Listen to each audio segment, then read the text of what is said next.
Welcome to the Parsha Perspective. Each week, we will delve deep in a weekly Torah portion to find a practical and insightful way to enhance your daily life.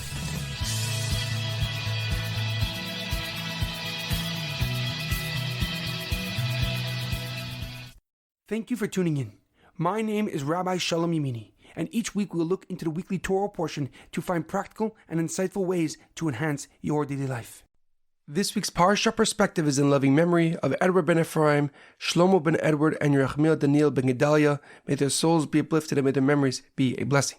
This week's Parsha Perspective is in honor of the Refuah Shlema, the complete and speedy recovery of HaRav Amitai ben Shoshanna and Shaul ben Berta. This week's Torah portion is Parshas Vayeishev will never be enough. Our Parsha begins with Ya'akov Avinu settling down in the city of Chevron with his 4 wives and 12 children. The Pasuk writes that Yaakov loved Yosef, the Bechor, the firstborn of his favorite wife, Rochel, more than the rest. He even made him a unique colored coat to signify his love and fondness for the young child. At night, Yosef would dream of his brothers bowing down to him, and he told his brothers about these dreams in the morning and their part in it. Yosef's persistent nagging and special treatment from their father infuriated his brothers and caused them to hate him with a vengeance. Once, while his brothers were away tending their sheep, Yaakov requested that Yosef go see how his brothers were doing. So Yosef went on his way to go find his brothers. And when the brothers saw Yosef approaching, they were enraged by his presence and decided to kill him.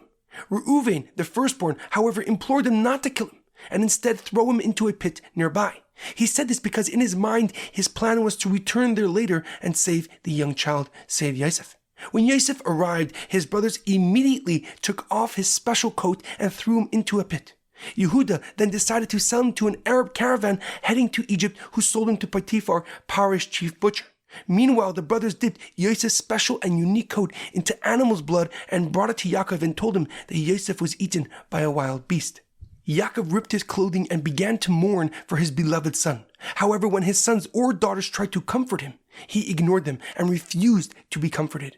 Meanwhile, in Egypt, Yosef was highly successful in all that he did because Hashem was with him.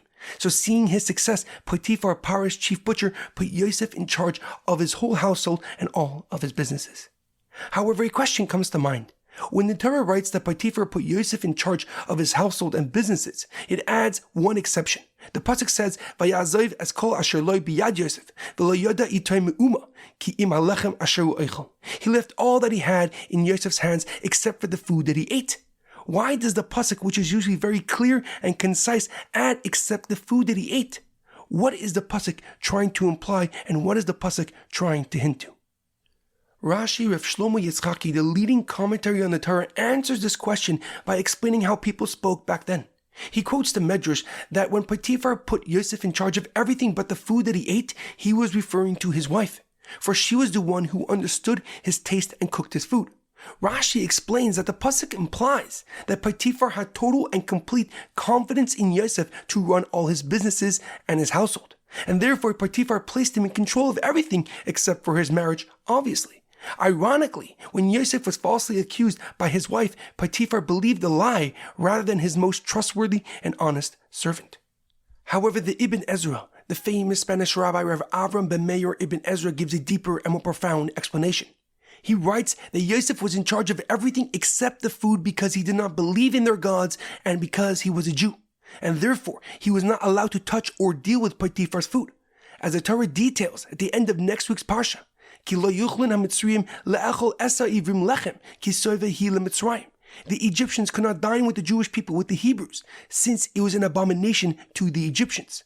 The Ibn Ezra explains that even when Yosef became viceroy of Egypt, second to the king himself, the Egyptians still did not eat with him, because regardless of how much Yosef seemed to be like them, he was not one of them, and he would never be Egyptian enough to become one of their people. This lesson is ever more relevant as we approach Hanukkah, the holiday of light. Just like the Maccabees stood up and went against those who tried to assimilate into the Greek culture, we need to fight assimilation. And we do this by educating ourselves on our mission to this world, to be a beacon of light to the rest of the nations. But we must also realize that we will never be assimilated enough to become one of them. In our daily life, it is so important to remember that each one of us was created and placed on this earth for a unique mission. Our purposes are not the same, and neither are the journeys to accomplishing them. The outcome and result of trying to be like everyone but ourselves is never making an actual difference. However, looking at others for inspiration can motivate and help us find our unique and true identity. There's an amazing quote that I love. It is better to be hated for what you are than to be loved for what you are not. Have a great weekend, good Shabbos, and a happy Hanukkah.